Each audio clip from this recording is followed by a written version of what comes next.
Hi, Simon Mike here from MusicRadar. Hello. Today we are checking out Mooer's GE300. Ooh, it's the flagship.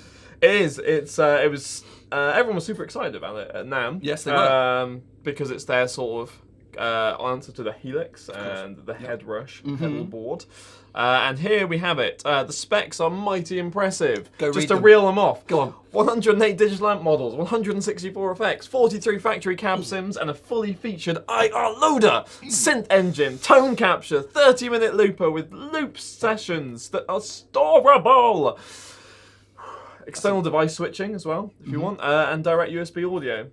That's very impressive, isn't it? It's As was the delivery. Thanks for that. Thank you. It was it's kind of staggering, really, the amount of stuff they crammed into this, especially for the sort of £749 and similar sort of US dollar price. Probably about 800, I expect, isn't it? Yeah, about that. So I think we should have a listen. Yeah, let's have a quick listen. You've got the guitar. It's plugged in. Yep, Les Paul Classic from Gibson 2019. Thank you very much. Let's go surfing. Yeah, let's don the digital waves. Don the digital waves? Board the digital waves. There. Yeah. Let's do it. There.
So, Mike, nice cross-section of what this little baby is capable of.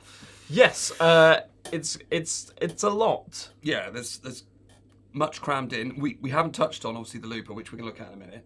Well, or now. There it is. There it is. There's the looper. Very easy to use. You've clearly got things mapped out here. I mean, I don't need to show you how a looper works. No, you don't. can kind of do it. Got that. We've got the tuner. There it is. If I turn my volume up, then you'll be able to pick it up. Smooth moves. Which you can select a bypass. And yeah. And all that. Actually, using the things, pretty straightforward. You just kind of, if you want to add a sort of overdrive, here you go, DSOD, switch it off, switch it on. Cycle through your options here. These 5 knobbers here correspond to this.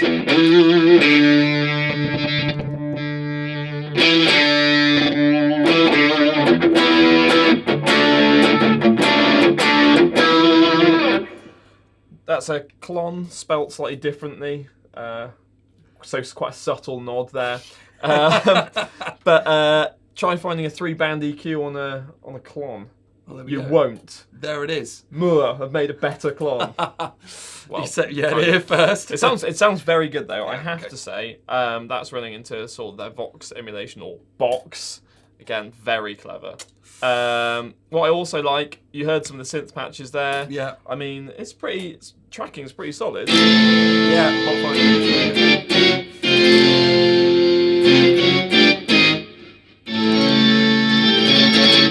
Thanks for that. It's alright. It's a gag we worked up earlier. Thought I'd bring it back. Thanks. Yeah, you did need to. Peek behind the scenes. Reverbs are pretty solid as well. I'm a big fan of the shimmer here, which makes or breaks many reverbs. It does, you're right, yeah. In my personal book. But this is not bad. Mix it up.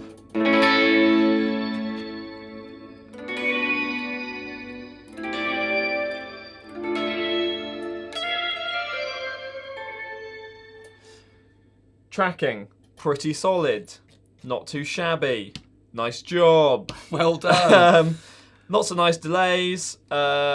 Just calling out some of the sort of more rad options that you might not see elsewhere. Fuzz delay is pretty cool.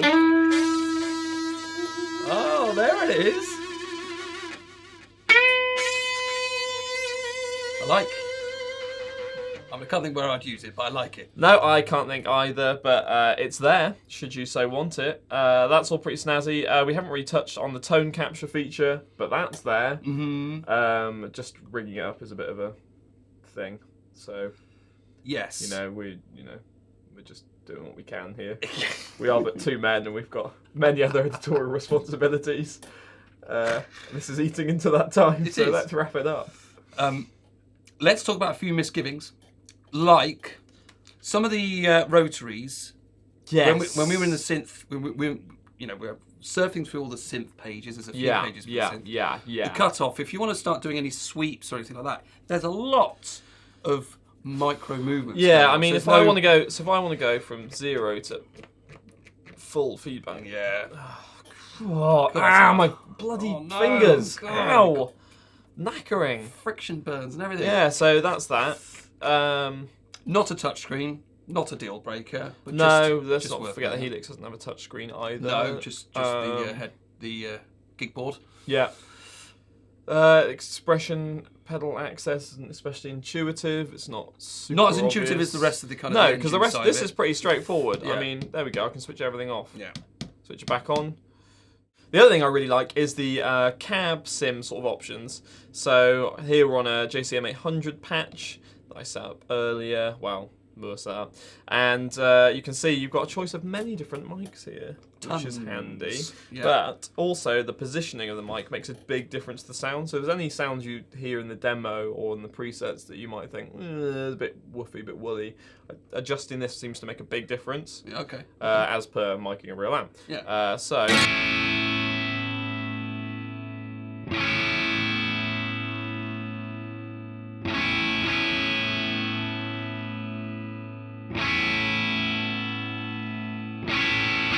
So for me, I like that much better, sort of halfway.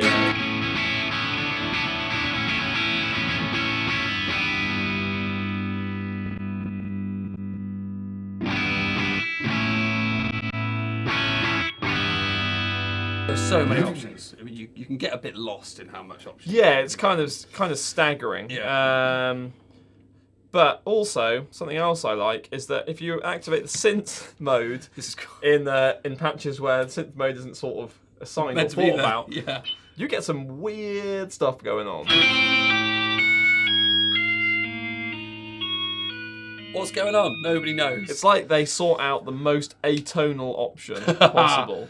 So, Mike, if we're looking at the rest of the markets, the Helix LT and Headrush's pedal board, price-wise, they're all kind of a muchness, aren't they? Yeah, the prices have kind of come down on the Headrush and the the Helix LT. Yeah. To kind of match this, which is interesting to note. Yes. Got the big boys worried. They have, yeah. We don't think it's as easy to use as the other two. I'd say ease of use wise, the Helix and the pedal board have the edge. The pedal board in particular, the touchscreen is just super intuitive. Yeah, it's very good. But the Mooer does have way more amp models. I'm really liking the high gain stuff on this actually. Yeah.